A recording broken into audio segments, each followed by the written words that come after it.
kesempatan yang diberikan kepada saya Triani Rantemia akan mempresentasikan tentang sistem pencernaan pada manusia.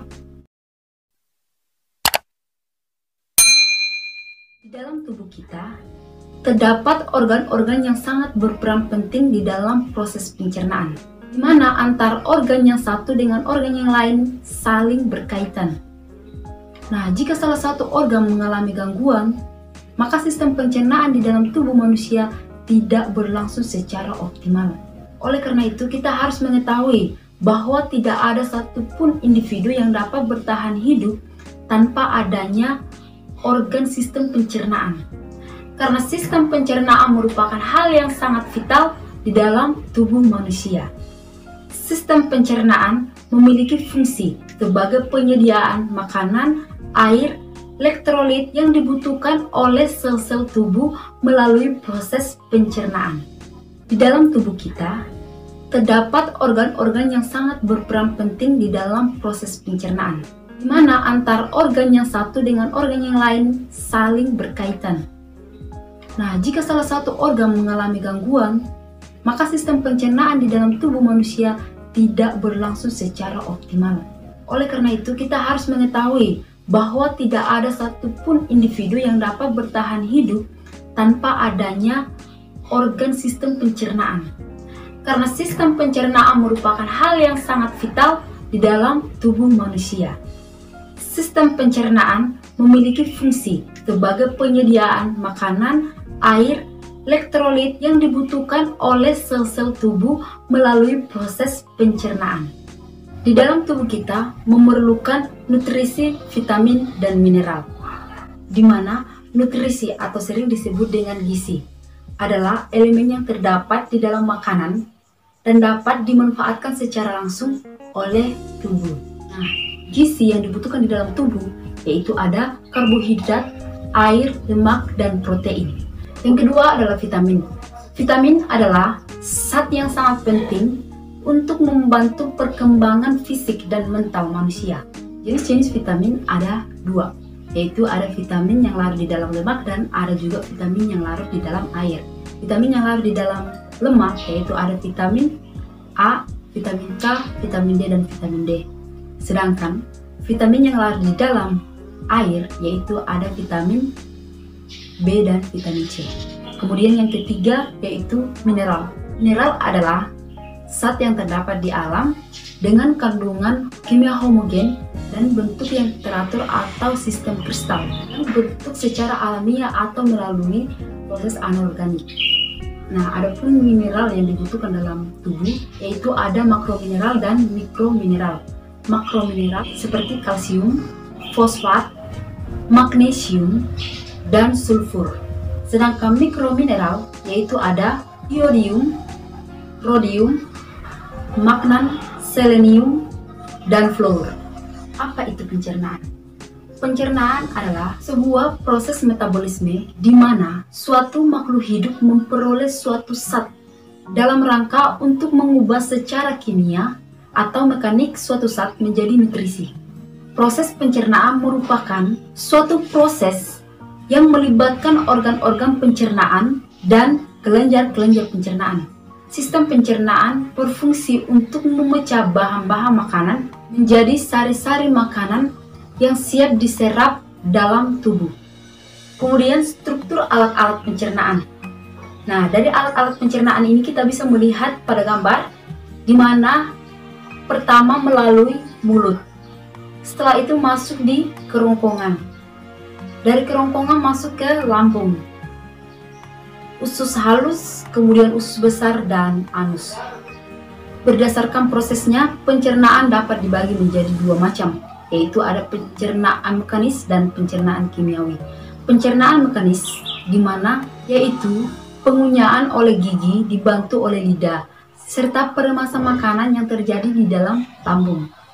Yang kedua adalah proses kimiawi, yaitu pelarutan dan pemecahan makanan oleh enzim-enzim pencernaan dengan mengubah makanan yang bermolekul besar menjadi molekul yang berukuran kecil.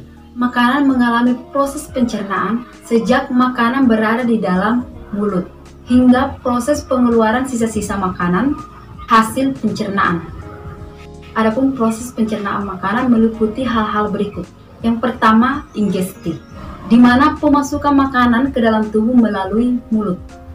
Yang kedua, mastigasi, di mana proses mengunyah makanan oleh gigi. Yang ketiga, deglutisi, di mana proses menelan makanan di kerongkongan. Yang keempat, digesti, di mana pengubahan makanan menjadi molekul yang lebih sederhana dengan bantuan enzim yang terdapat di lambung. Yang kelima, absorpsi, di mana proses penyerap terjadi di usus halus. Yang keenam adalah defekasi, di mana pengeluaran sisa makanan yang sudah tidak berguna bagi tubuh melalui anus. Di dalam sistem pencernaan terdapat alat-alat pencernaan. Pertama, melalui mulut kita dapat lihat di gambar, di mana makanan pertama kali masuk ke dalam tubuh melalui mulut. Nah, makanan ini mulai dicerna melalui mekanis dan kimiawi. Nah, di dalam mulut terdapat gigi, lidah, dan juga kelenjar air liur atau sativa. Air liur mengandung mukosa atau lendir, suatu senyawa yang berfungsi sebagai antibakteri dan mengandung enzim thialin atau enzim amilase akan memecah molekul amilo menjadi muktosa. Fungsi mulut yaitu untuk mengunyah makanan menjadi lebih halus dan lunak agar lebih mudah untuk ditelan dan dicerna. Nah, kemudian yang kedua adalah kerongkongan atau esofagus, di mana di sini ada gambar bagian-bagian dari esofagus, yaitu ada faring. Faring merupakan penghubung rongga mulut dengan kerongkongan. Kerongkongan merupakan saluran panjang yang tipis sebagai jalur bolus dari mulut menuju ke lambung. Fungsi kerongkongan ini sebagai jalan bolus dari mulut menuju lambung. Bagian di dalam kerongkongan senantiasa basah oleh cairan yang dihasilkan kelenjar-kelenjar yang terdapat pada dinding kerongkongan untuk menjaga agar bolus menjadi basah dan licin. Keadaan ini akan mempermudah bolus melalui kerongkongan. Adapun fungsi kerongkongan atau esofagus sebagai jalan untuk makanan yang telah dikunyah dari mulut menuju lambung. Yang ketiga adalah lambung, di mana lambung ini merupakan organ yang berbentuk J yang terletak di bawah rusuk terakhir di sebelah kiri, yang panjangnya sekitar 20 cm, diameter 15 cm, pH lambung 1-3,5. Kemudian fungsi lambung, di mana tempat penyimpanan makanan sementara, memecah dan mengaduk-aduk makanan, dan mencerna dan menghancurkan makanan. Yang keempat adalah usus halus. Kita bisa lihat di gambar, mana usus halus ini merupakan saluran yang berkelok-kelok yang panjangnya sekitar 6-8 meter, lebar 25 mm dengan banyak lipatan yang biasa disebut dengan filia atau jonjot-jonjot usus. Filia ini berfungsi memperluas permukaan usus halus yang berpengaruh terhadap proses penyebaran makanan. Nah, di sini kita melihat ada gambar usus halus yang terbagi menjadi 3 bagian, yaitu duodenum, yang kedua jejunum, dan yang ketiga adalah heum. Fungsi dari usus halus adalah penyerap nutrisi, menghasilkan zat penting untuk tubuh, penetralan makanan, dan membantu sistem imun tubuh. Kemudian yang kelima adalah usus besar. Nah, di dalam usus besar terbagi menjadi 5, yaitu pertama ada usus buntu, bagian naik. Kemudian yang ketiga di atas bagian mendarat, kemudian di sampingnya lagi itu ada bagian menurun, ada rektum. Kemudian usus besar berfungsi menyerap air dan vitamin, mengurangi keasaman dan melindungi tubuh dari infeksi, serta memproduksi antibodi. Organ yang paling terakhir yaitu anus, di mana anus ini kita bisa melihat pada gambar yang ada di sini. Anus berfungsi untuk melakukan proses defekasi, mengatur keluarnya fase, dan menahan BAB di saat tertentu. Nah, di sini juga ada macam-macam atau jenis-jenis penyakit yang dapat menyerang sistem pencernaan. Seperti ada diare, ada gastritis, sariawan, kolik, cacingan, konstipasi atau sembelit, hemoroid atau waris, tukak lambung, gizi buruk atau malnutrisi. Ada juga radang usus buntu, keracunan, dan apendistitis.